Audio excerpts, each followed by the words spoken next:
had your face-offs with the Department of Justice and government regulation. Do you have faith that Congress can put together an appropriate bill for new financial regulation that will prevent these types of blow-ups, as Charlie calls them, from happening again? Well, the financial regulations are always a work in progress. They'll make some improvements. They'll go overboard on some things. It's not an area I'm an expert in, and I don't think it's the critical thing, for these next 4 or 5 years. I think they will do some of the right things. It was interesting. Sheila Bair came out saying that pushing the derivatives out of the banks might cause some problems. So even experts seem to disagree on this one. But you fought for making sure, Warren, that your derivatives, at least the existing contracts, would be grandfathered in so they wouldn't have to have collateral put up if derivatives were put in there. In fact, you had Dave Sokol of Mid-America, one of the Berkshire businesses, speak to Senator Ben Nelson of Nebraska. Charlie, did you know that Warren was having Senator Nelson involved in at least hearing your side, Berkshire's side of that? Well, sure.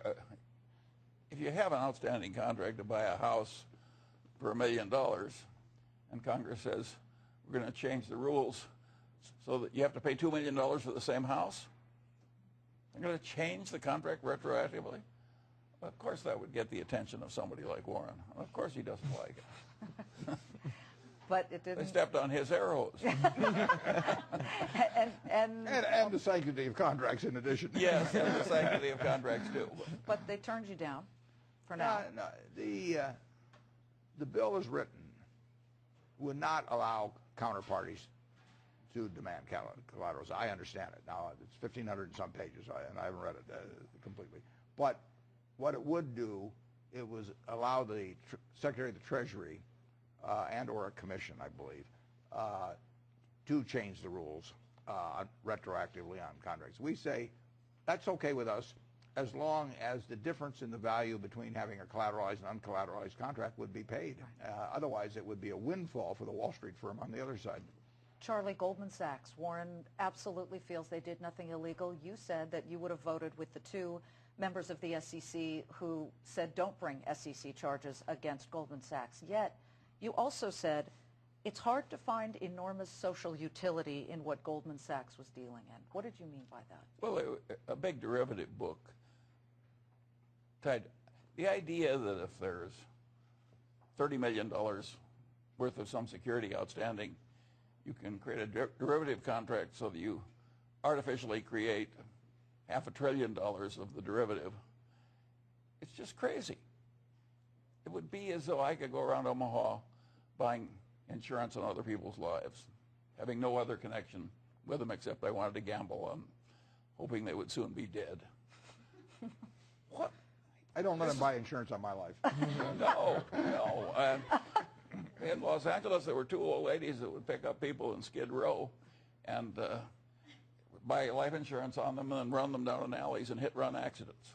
After all, I do come from a place that is vigorous and inventive. You got to watch old ladies.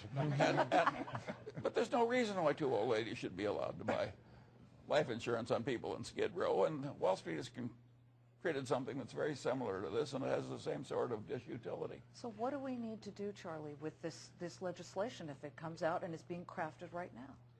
Well, if I were doing it, I would enormously restrict what the banks and investment banks can do. I think we've proven they won't control successfully a lot of their people and will create big messes. So I think the people have to be controlled from the outside. You talked about it as a tiger cage. Yes. It's ridiculous when the tiger gets loose and causes a lot of problems to blame the tiger. What kind of a man is naturally going to arise on the floor of a commodity exchange? He's going to be a tiger. If he's successful, he will get a lot of power. You got to have better tiger keepers. You can't change the tiger. Warren? He knows more about tigers than I do.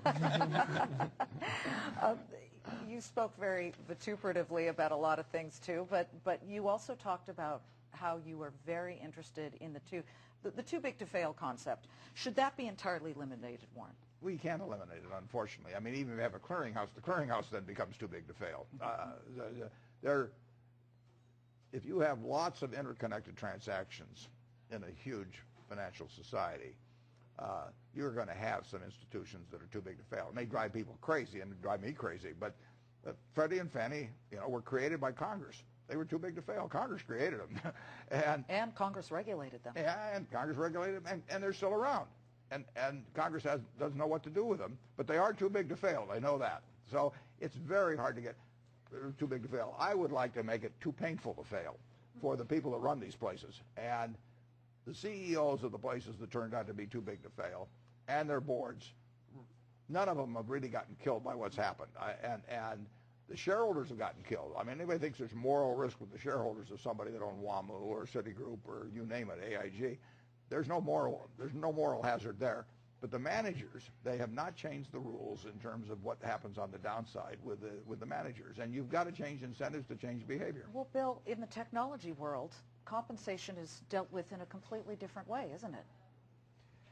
Well, the technology world was very heavy on stock options, and now it's shifted somewhat to share grants, long-term share grants. Is that a better idea? Well, you have to make sure they're long-term.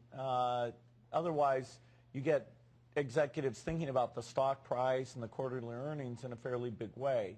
When they put the $1 million limit in on compensation, that started a shift where equity, either option or straight, became a huge part of executive compensation. And I think you can argue that's part of why it's gotten so large, and some of the excesses in terms of the short-term